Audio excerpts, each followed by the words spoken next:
Pelo sinal da Santa Cruz, livrai-nos Deus, nosso Senhor, dos nossos inimigos, em nome do Pai, do Filho e do Espírito Santo. Amém.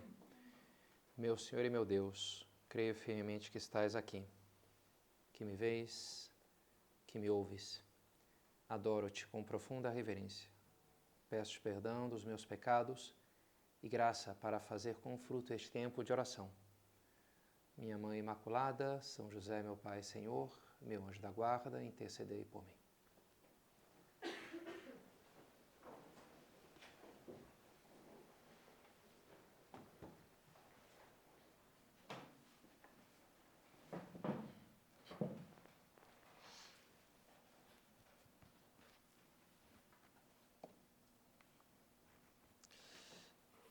Um fariseu convidou Jesus para jantar. Ele entrou na casa do fariseu e sentou-se à mesa. A busca pela comida, sempre no mundo animal, sempre ocupou um lugar de destaque importante, né, para a sobrevivência. E a dividir a comida sempre foi um gesto importante que os pais, né, faziam com seus filhotes, os irmãos nem sempre muito voluntariosamente, né, dividiam lá com os outros irmãos. E talvez por isso, na sociedade humana, convidar alguém para comer com você foi um gesto que sempre carregou muito significado, sempre foi algo muito significativo, de acolher aquela pessoa, de aceitá-la como um igual, como alguém que faz parte, né, do teu convívio, alguém próximo. E por isso essa cena que a gente lia no Evangelho faz um mês, tem o seu peso, tem a sua força, em que um fariseu chamado Simão convida Jesus para que jante com ele. Mas apesar da boa vontade que o convite demonstrou, a gente vai vendo como aquele homem adota uma postura um pouco mais fria, um pouco mais distante com relação a Cristo. Por quê? Bem, poderíamos ver uma atitude um pouco ambígua de que um fariseu que não queria ser que nem os outros fariseus, que de cara já descartavam aquele rabino lá, que veio da Galileia, que não tinha tido instrução em Jerusalém como eles tinham, se orgulhavam de ter tido, e por que ele estava agora querendo ensinar e falando essas coisas. Não, Simão se considerava alguém com uma visão um pouco mais aberta. Vamos dar uma chance, né, para o jovem lá, ver o que tem ali, o que ele quer falar. Mas também, ele não era que nem a plebe ali, um pouco sem instrução, que sei lá, qualquer milagreiro, né, se deixava arrastar, ou qualquer baderneiro, ou mesmo algum desequilibrado, que começava a falar que era profeta, já as pessoas já, né, achavam ali, Então também não é assim, né? Ele tinha, entre os seus pares, algum certo prestígio entre os outros fariseus, e tinha sua importância isso para ele. Então ele abre a sua casa para Jesus, e divide com ele a sua mesa, mas sem demonstrações excessivas de apreço e reverência que não fariam sentido devido à sua circunstância de fariseu, de um homem de estudo, e aquele jovem que estava ali um pouco querendo dar uma de rabino, né, começando a ensinar as coisas. Recebe ele com uma certa frieza, com boas maneiras, mas com uma certa distância, se reclinam nos triclínios, que era essa espécie de divã, onde meio se deitavam, né, meio de lado, a mesa ficava no centro, e os vários triclínios, então ele com a mão direita, com a mão esquerda apoiada, devia ser um pouquinho incômodo, né, ficar ali comendo assim, né, meio deitado. Ficavam ali pegando a comida, uns pães, algumas ervas, uns molhos, peixe talvez, algumas frutas secas, vinho. E os criados ficavam ali ao redor, alguma vez entrava ali para colocar, para repor, quando acabou o vinho, quando precisa pegar mais pão, quando precisa... Mas ficava ali um pouco ao redor, né, das pessoas, dos convidados reclinados, meio deitados. E ao redor, então, surge uma hora também uma mulher, que ainda que esteja com véu, com cabelo meio tampado, ao rosto também, mas Simão já sabe bem quem que é aquela mulher, né? Sabe que é uma mulher pecadora, que tem uma fama ali na cidade. E ele de ordinário mandaria ela embora na hora, essa mulher não entra na minha casa, né? Mas quando ele vê, ela já está ali junto aos pés de Jesus, porque os pés ficavam para trás, onde ficavam ali os criados. Já está beijando aqueles pés, e ao mesmo tempo que já começa a chorar, então molha aqueles pés com o seu beijo, com as suas lágrimas, pega já, tirando lá o véu, já fica uma suja, pega ali o seu cabelo, enxuga aqueles pés. Jesus está virado para ela, então o fariseu não consegue nem ver como é que ele está olhando para ela, mas parece estar mais ou menos encorajando ela, porque ela pega lá um perfume, uma hora começa a ungir, vai aumentando ali o espetáculo que ela vai fazendo.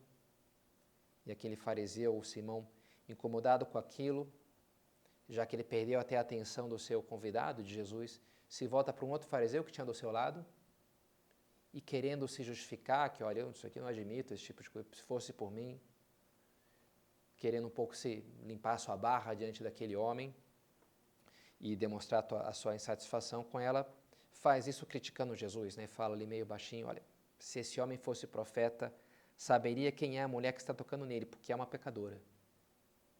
Seu amigo fariseu concorda com ele com a cabeça, com um olhar de desaprovação, de como quem diz, pois é, né? Não dá para esperar mais esses pretensos rabis que fazem sucesso entre o populacho sem instrução. Eu já sabia, um pouco uma atitude assim.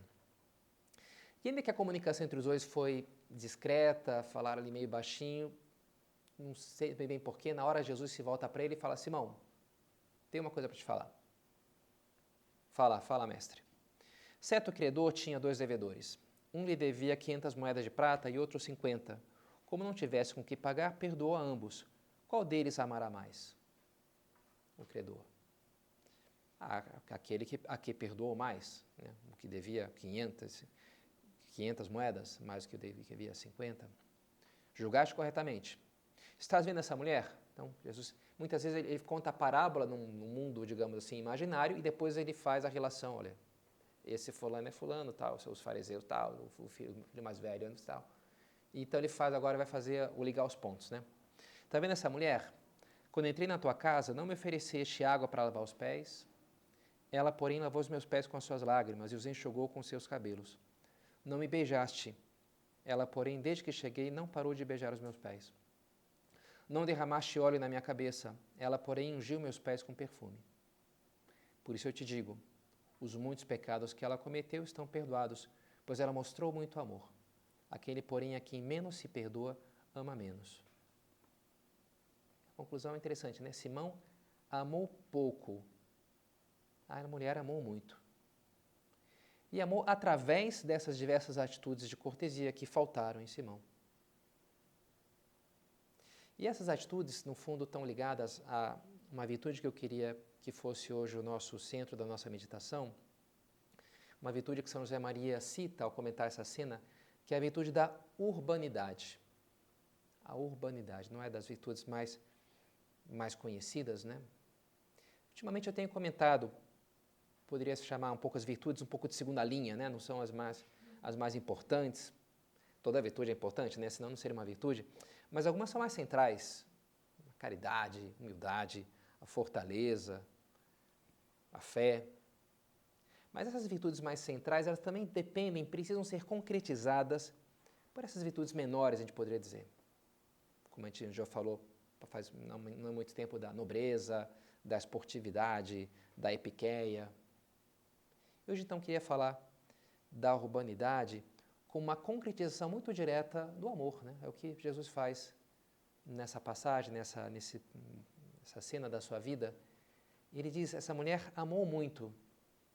Aquilo é amor, né? Ela está com aqueles gestos, com a bacia lá para lavar os pés, o beijo. Aquilo é amor.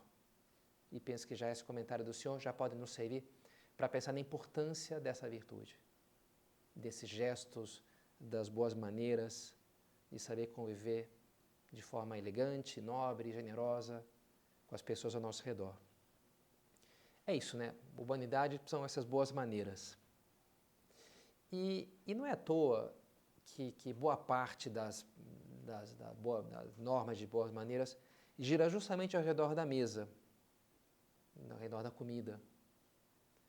Por quê? Porque aí está em jogo um instinto animal, né, muito forte, que é o da alimentação. E para você começar a se identificar como uma pessoa, como alguém que é capaz de estabelecer relações profundas com as pessoas ao teu redor, o primeiro passo é esse, você mostrar que você não é um animal, você não é uma besta ali só buscando satisfazer o próprio instinto, né? Oba, comida, né? E a pessoa, a voracidade, não? Com que ela mergulha no macarrão ali. Não, né? Não é ele que manda em mim, sou eu que mando nele. É lógico que isso tem a ver com com a temperança, mas a urbanidade é você cuidar disso nesse sentido de que, olha, eu estou atento às pessoas ao meu redor, né? Eu sou capaz de dominar o meu instinto para ser capaz de prestar atenção em você, para ser capaz de estar em uma relação aqui de amizade, né? A urbanidade quer ser isso, né? Bem entendida, um caminho para viver a caridade, uma concretização da caridade. O núcleo é a caridade. São Tomás de Aquino diz que a caridade é a forma de todas as virtudes. A gente poderia dizer isso, que é a alma da urbanidade, dessa virtude das boas maneiras.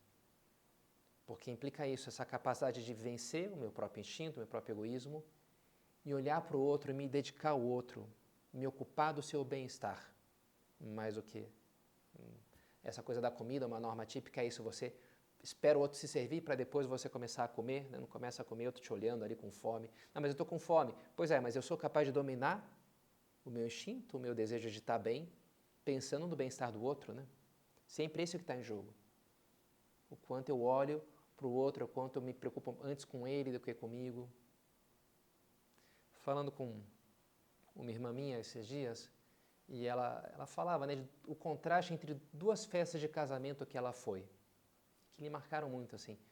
Uma foi uma festa de casamento super high society, Rio de Janeiro, né, filha de uma mega empresa multinacional, e aí uma casa que nem era alugável, alugou, todas as mulheres com vestidos comprados em Nova York, a própria noiva trocava de vestido a cada 10 minutos, um negócio assim.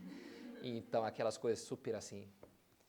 Mas, ao mesmo tempo, ela chegou lá, estava lá, não tinha muito nem cadeira para se sentar, tinha umas almofadas lá meio mais ou menos, e se sentiu assim como sendo um desfile de gente snob, assim, estava cada um pouco desfilando para os outros, né? Não estava ninguém realmente atento aos demais.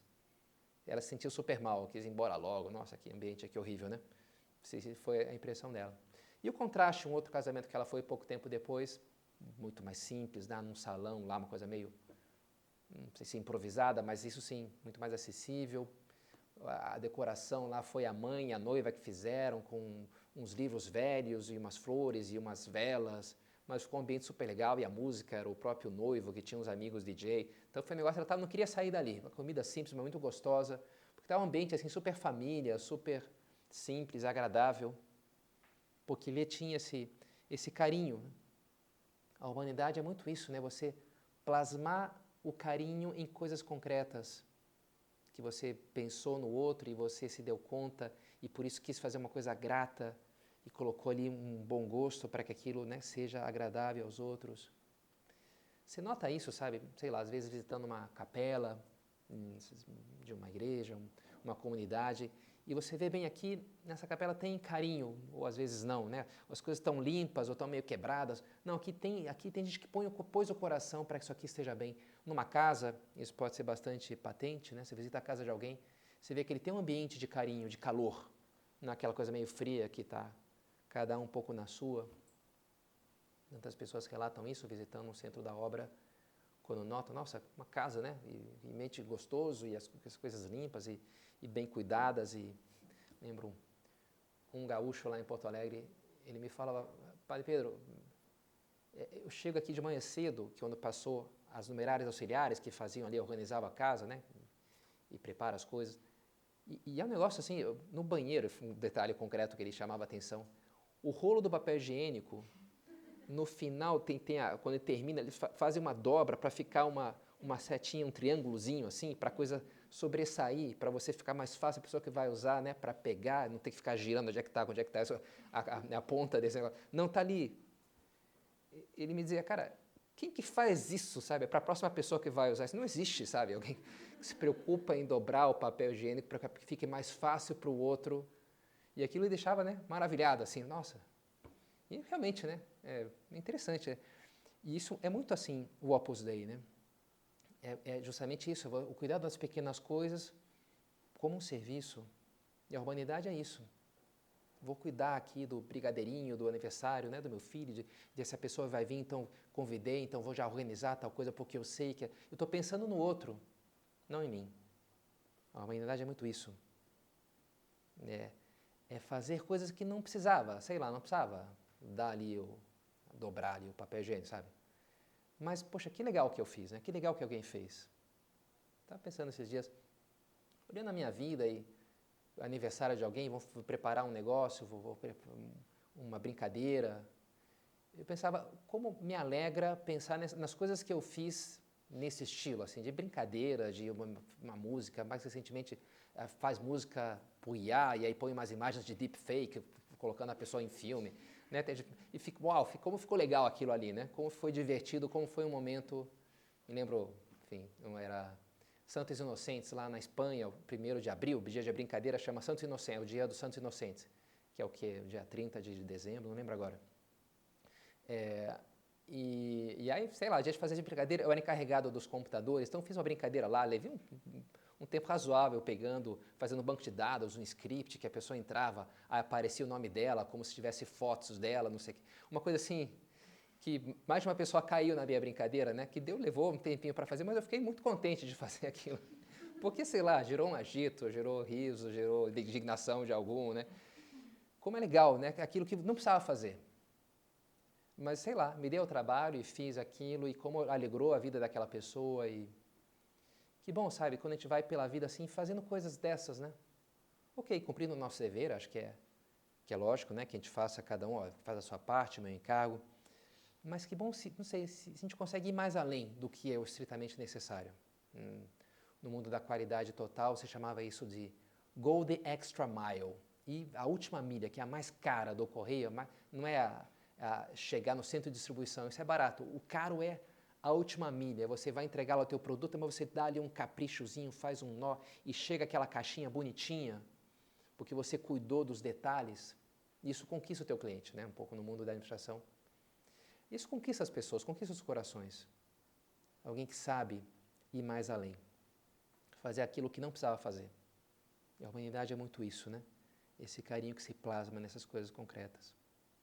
E se plasma naquilo que a gente poderia chamar de etiqueta, que é uma espécie de concretização convencional das boas maneiras, as regras de etiqueta. E que, assim, não é mais ou menos frequente falar mal, né? Isso aí é um mero convencionalismo vazio, o que importa é o coração, não as aparências. E é verdade, né? Mas, assim, as convenções são fundamentais para quem vive numa sociedade. É uma convenção que o verde significa pode ir, o vermelho significa freia o carro. É uma mera convenção. Então, não vou seguir, é uma mera convenção. Né, conhecer e seguir essa convenção, né, pode ter consequências nefastas, né, para a tua vida e a vida das pessoas ao teu redor. E essa é a segunda ideia que eu queria comentar falando já mais a coisa da etiqueta, que é uma questão de comunicação. É você querer que a tua comunicação funcione. A etiqueta é isso, né? Como é que eu comunico as coisas e como é que eu entendo. Nesse sentido, faz sei lá, um mês ou dois, saindo numa excursão com os rapazes lá, a gente estava assim, domingo, celebrei a missa, de manhã saímos cedo, vamos lá pegar, sei lá, uma cachoeira em Perinópolis, alguma coisa dessa.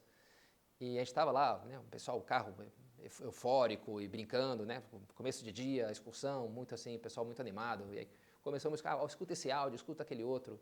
E um deles era um áudio de grupo de WhatsApp de uma torcida organizada de futebol, né? E era o cara que gravava o áudio falando para um outro que tinha escrito bom dia. Tinha mandado essa mensagem, né? Bom dia no grupo da torcida organizada. E ele está dando uma bronca. Ele fala, cara, que bom dia. Como assim bom dia? Isso aqui é grupo de torcida organizada, aqui só tem marginal, aqui é, né, policial corrupto, é traficante de droga. Bom dia, cara. Vai o grupo da tua vovozinha lá, fica mandando bebezinho e florzinha, bom dia. Que história é essa, né? E era divertido porque ele um pouco, ao mesmo tempo que dava largas à sua indignação pela gafe que o outro tinha cometido, né? Ele vai explicando e dando uma vasta gama de exemplos dos termos que sim são aceitos naquele meio, todos os palavrões que ele vai falando, enfim, que aqui não seria aceito eu falar, repetir o que ele dizia ali. Ao mesmo tempo que ele corrigia dizendo, olha, isso aqui não é aceitável você falar bom dia, isso aqui é um palavrão, né? Por favor, obrigado, que história é essa? Isso aqui não se aceita, que está fora. No fundo é um erro de etiqueta, né? Que o outro cometeu. E ele está dando uma aula, está generosamente corrigindo o outro. Olha, isso aqui não é esse tipo de comunicação que se espera de uma pessoa nesse grupo daqui, né? Eu achei divertido pelo subversivo da coisa, né? Porque é o oposto do que a gente está acostumado, né? Mas ao mesmo tempo, olha, sei lá, faz sentido, né? Porque que você tem um código concreto. A etiqueta, toda a linguagem é isso, é um código. Que é importante você conhecer e seguir o código para você ser capaz de se fazer entender os demais, né? Você quer dominar o código. Você quer saber qual que é a linguagem aqui, como é que as pessoas se relacionam. No contexto lá de Cristo, de Nosso Senhor, era um costume bom oferecer aquelas bacias lá com água quando a pessoa chegava do caminho, porque usava-se sandálias e os caminhos eram cheios de terra batida, então ficava ali tudo sujo para não ficar sujando, então oferecia aquilo ali. Claro, no nosso contexto não faz mais sentido, né? Ó, você lavar os teus pés, né? Como assim, né? Não faz mais sentido. Mas outras coisas sim, né? Sei lá, talvez um copo d'água, né? Em Brasília especialmente, ó, o banheiro é aqui, sei lá, para a pessoa não ter que fazer o incômodo de perguntar, ó, é um lugar para sentar. Tem, né, essa série de demonstrações, de apreço, em que você está comunicando o teu apreço por aquela pessoa, que você é importante para mim, me preocupa o teu bem-estar. Você precisa desses recursos para comunicar isso. Talvez se você não tenha isso presente, a pessoa um pouco avoada lá, não vai ser capaz. Quem sabe ela até experimenta, sente aquele apreço, mas não foi capaz de comunicar aquilo. Outra pessoa ficou se sentindo um pouco desguarnecida. Como é importante você manifestar, às vezes, o teu pesar pelo sofrimento do outro, né? Por exemplo, morreu a mãe da tua amiga e você não tem a menor ideia, o que eu faço agora, né? Aquela situação assim, o que eu falo para ela? Ah, meus pêsames, estou rezando por ela. Né? Sei lá, você tem que ter os teus recursos para saber comunicar o que você está sentindo, né? A pessoa que não domina a linguagem, ela não consegue falar as coisas, não consegue se expressar. E, portanto, acaba não conseguindo ter relações profundas com as pessoas ao seu redor. Então, tem a importância de conhecer a etiqueta. E eu diria que a virtude da urbanidade, mais do que, sei lá, então, o negócio é comprar um manual. Olha, pode ser útil, né? Um manual de boas maneiras, fazer um vídeo, um curso de não sei quem, influenciadora lá que, sei lá, acho que essas coisas podem ser úteis, né? Podem servir. Ainda que me parece que a virtude da urbanidade está mais propriamente nessa atenção que a gente dá para a coisa, mais do que ter um código decorado, que convém você ter os teus recursos, mas você está atento, olha, como é que eu comunico isso? O que eu estou comunicando com esse gesto, né? E você querer, de uma maneira, refinar aquilo, o meu domínio dessa linguagem, para que eu seja mais capaz de me comunicar e me comunicar bem. Há um espaço para a linguagem agressiva, como no caso aí da torcida organizada? Bem, São José Maria falava em caminho do apostolado dos palavrões. E há um espaço também, às vezes é importante, sabe, você falar uma coisa mais forte, sei lá, teve um acidente de carro, tua irmã está acidentada lá, e você liga às 3 da madrugada para o teu amigo médico, e ele acorda lá, pega o telefone e fala, cara, me liga amanhã, porque, cara, você não entendeu, né, eu falo um palavrão ali, a questão é que minha mãe vai morrer se você não me ajudar um pouco. Então você tem que jogar um choque, né, um palavrão, uma palavra é isso, que evoca uma imagem forte que faz a pessoa acordar. Claro, qual que é o problema a grosseria? Onde é que está a grosseria? Você usar demais isso, né? Você usar fora de contexto. E uma pessoa que está sempre gritando, as pessoas às suas horas ficam surdas, porque uma hora não escuta mais, né? A história do Pedro e o lobo. Ah, vem um lobo. Ah, é brincadeira. Vem um lobo, é brincadeira. E quando vem o lobo de verdade, ninguém quer. Você gastou a tua capacidade comunicativa, né? Se você está o tempo inteiro gritando e falando palavrões. Mas essa capacidade é importante, porque o problema de desgastar é porque aquilo é um valor, é uma riqueza. Saber me comunicar com os demais. E, por último, um derivado dessa capacidade, que é esse sentido de pertença, né? Também nesse exemplo da torcida organizada, tem a ver isso, né? Você abraça aquele código, é a maneira de você dizer, eu pertenço a esse grupo. No caso, um grupo de homens ali que talvez se entenda de uma maneira um pouco mais paralela a uma coisa militar, a uma coisa de combate, que você não quer ter do teu lado um covarde, né? Um frouxo. Então você tem que demonstrar que você é capaz de enfrentar aquilo que custa, a dor, né? Tem que demonstrar virilidade, coragem, capacidade de se sofrer pelos demais, porque aí você vai ser capaz de entrar, ser aprovado naquele grupo, pertencer àquele grupo. E muitas vezes a urbanidade significa isso, né? Você abraçar um desconforto pelos demais, por aquele grupo. Quando você põe uma roupa um pouco menos confortável para ir num casamento, ou para ir à missa simplesmente, ou para fazer uma entrevista de trabalho, você está dizendo, olha, isso aqui é mais importante do que o meu conforto. Está falando aquilo de uma maneira muito concreta, né? Você está prestando uma certa homenagem àquelas pessoas. Porque eu sou capaz de abrir mão do meu bem-estar, porque isso aqui eu quero fazer parte disso daqui. Isso aqui é importante. E me parece oportuno pensar nisso, porque nem sempre vai ser bom fazer aquele sacrifício para pertencer àquele grupo, né?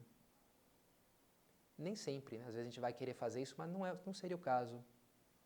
E aqui falar um pouquinho do exagero da urbanidade, porque toda virtude é um meio justo entre dois extremos. E a gente poderia ver, né, de um lado da urbanidade, a grosseria. O egoísta que está nem aí para os outros, só quer pensar em si mesmo e por isso é um grosso, né? Sei lá, uma pessoa mal educada, uma criança mimada, etc. Agora tem outro extremo também, que é a subserviência. É a pessoa que está desesperada por agradar os outros. E por isso aquele seu esforço não vai nascer autenticamente da caridade. Mas isso, né, de uma sua carência que leva a uma certa despersonalização.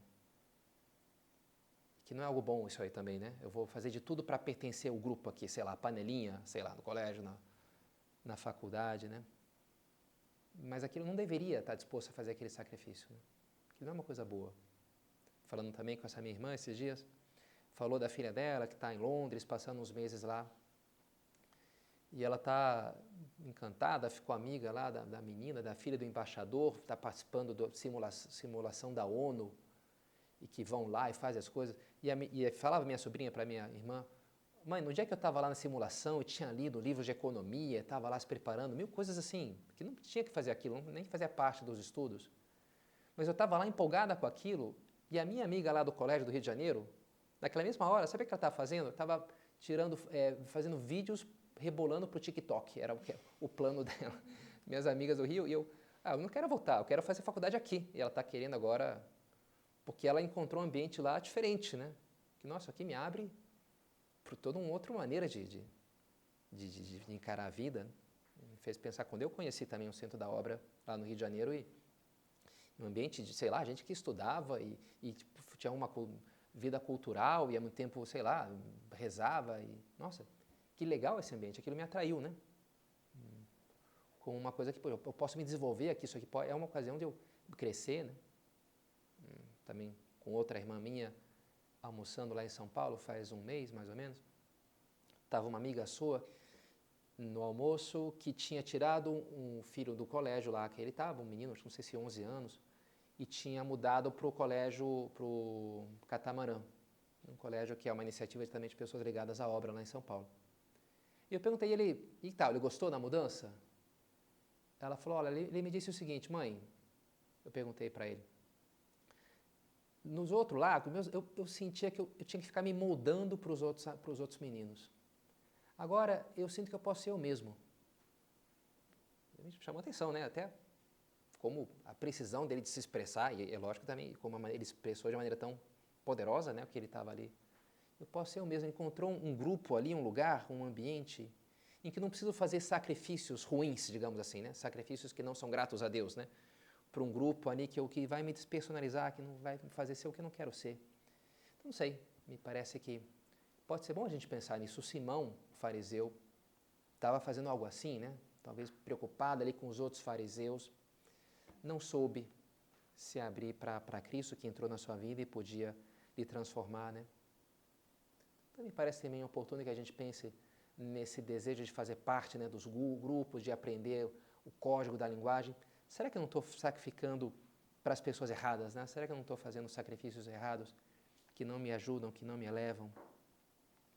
Para que a gente tenha, assim, a importância da urbanidade, evitando esse exagero, mas que possa tirar, sim, todo bom fruto, que é isso, né? Deus ser capaz de sair de mim mesmo e me doar aos outros pelo motivo correto, por amor. Nossa Senhora, nas bodas de Caná, ela está ali atenta aos detalhes domésticos e arranca do seu filho o seu primeiro milagre para que não falte vinho na festa, essa coisa tão simples, né? Tão corriqueira. Então, vamos terminar a nossa meditação pedindo a ela que nos ajude a ter um coração atento aos demais e a saber manifestar de forma eficaz esse nosso carinho por eles.